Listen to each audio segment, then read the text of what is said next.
Punjab assembly इजलास में सुन्नी इत्तेहाद council के रहनुमा इम्तियाज शेख ने मखसूस नशिस्तों वाली खवातीन को खैराती करार दे दिया, जिस पर ऐवान में शोर शराबा हो गया।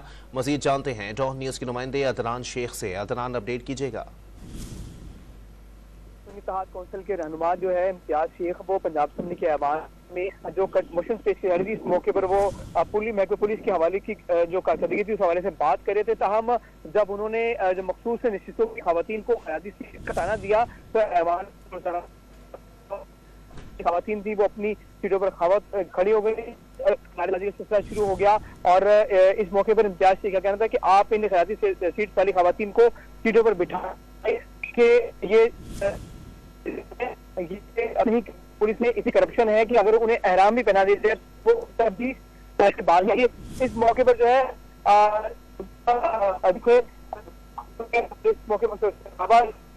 ठीक है, बहुत शुक्रिया अदनान शेख अपडेट करने के लिए।